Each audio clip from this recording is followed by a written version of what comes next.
ನಮಸ್ತೆ ಗೆಳೆಯರೆ, welcome to allrounder ಆಟ.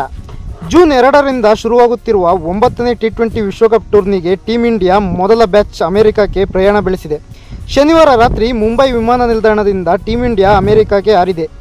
ಮಿನಿ ವಿಶ್ವ ಸಮರಕ್ಕೆ ತಂಡದ ನಾಯಕ ರೋಹಿತ್ ಶರ್ಮಾ, ಸೂರ್ಯಕುಮಾರ್ ಯಾದವ್, ರವೀಂದ್ರ ಜಡೇಜಾ, ಸಿರಾಜ್, ಶುಭ್ಮನ್ ಗಿಲ್, ದುಬೆ, ಬೂಮ್ರಾ, ಹರ್ಷದೀಪ್ ಪಂತ್, ಅಕ್ಷರ್ ಪಟೇಲ್ ಸೇರಿದಂತೆ ಮುಖ್ಯ ಕೋಚ್ ರಾಹುಲ್ ದ್ರಾವಿಡ್ ಮತ್ತು ಸಹಾಯಕ ಸಿಬ್ಬಂದಿಗಳು ಸಹ ಅಮೆರಿಕಕ್ಕೆ ತೆರಳಿದ್ದಾರೆ.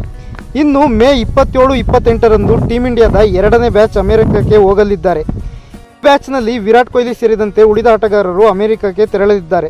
ಇನ್ನು ತಂಡದ ಉಪನಾಯಕ ಹಾರ್ದಿಕ್ ಪಾಂಡ್ಯ ಲಂಡನ್ನಿನಲ್ಲಿದ್ದು, ಅವರು ಸೀದಾ ಅಲ್ಲಿಂದ ಅಮೆರಿಕಕ್ಕೆ ಹೋಗುತ್ತಾರಾ ಅಥವಾ ಭಾರತಕ್ಕೆ ವಾಪಸ್ ಬಂದು ಆ ಬಳಿಕ ಅಲ್ಲಿಗೆ ಹೋಗುತ್ತಾರಾ ಎಂಬುದು ಇನ್ನಷ್ಟೇ ತಿಳಿಯಬೇಕಿದೆ. ಟೀಮ್ ಇಂಡಿಯಾ ಜೂನ್ 5ರಂದು ಐರ್ಲೆಂಡ್ ತಂಡದ ವಿರುದ್ಧ ತನ್ನ ಮೊದಲ ಪಂದ್ಯ ಆಡಲಿದೆ.